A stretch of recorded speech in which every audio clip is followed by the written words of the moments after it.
எல்லா புகழும் இறைவனுக்கே. ஹாய் ஃப்ரெண்ட்ஸ், எல்லோரும் எப்படி இருக்கீங்க? நல்லா இருக்கீங்களா? ஒரு சூப்பரான Mumbai street food Maggi idli தாங்க செய்ய போகிறேன். வாங்க எப்படி செய்யலான்னு பார்க்கலாம். அதுக்காக ஒரு பேன் எடுத்திருக்கேன். அதில் 2 டேபிள் ஸ்பூன் ஆயில் சேர்த்துக்கிட்டேன். சூடு வந்ததும் 1 டேபிள் ஸ்பூன் அளவு பெரிய வெங்காயத்தை சின்ன சின்ன பீஸாக கட் பண்ணி சேர்த்துக்கோங்க. அது கொஞ்சம் வதங்கினதும் 1 டேபிள் ஸ்பூன் அளவு கேரட், குடமிளகாய், தக்காளி, பீன்ஸ் இது மூணுமே ஒரு டேபிள் ஸ்பூன் சேர்த்துக்கோங்க. இதை 2 நிமிஷம் நல்லா வதக்கி விடுங்க. தேவைக்கு ஏற்ப சால்ட்டு சேர்த்துக்கோங்க. அது கூட தனி மிளகாய் தூளையும் சேர்த்துக்கோங்க.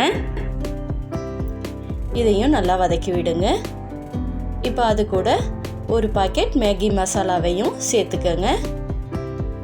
இதையும் வதக்கி விடுங்க. நல்லா வதங்கினதும் மேகியை வேக வச்சு எடுத்து வச்சுருந்தேன். உப்பு சேர்க்காம தான் வேக வச்சுருந்தேன். அதை அப்படியே அதில் சேர்த்துக்கங்க. இதையும் நல்லா கலந்து விடுங்க. இதே மாதிரி கலந்து விட்டு இதை அப்படியே 3ஆக பிரிச்சுக்கங்க. நம்ம இட்லி மாதிரி செய்கிறதுனால இருக்கிறத அப்படியே டிவைட் பண்ணி பிரிச்சுக்கோங்க. இதில் ஒரு கரண்டி மாவு 3லையும் சேர்த்து விட்டுக்கோங்க.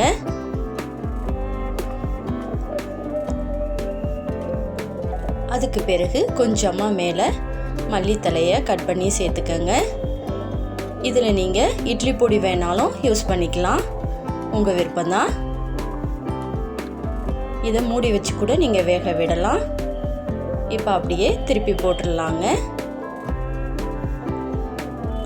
டேஸ்ட்டு சும்மா வேறு லெவலில் இருக்குங்க. இதே மாதிரி குழந்தைங்களுக்கு செஞ்சு கொடுத்தீங்கன்னா ரொம்ப விரும்பி சாப்பிடுவாங்க. நீங்களும் உங்கள் வீட்டில் ட்ரை பண்ணி பாருங்கள்.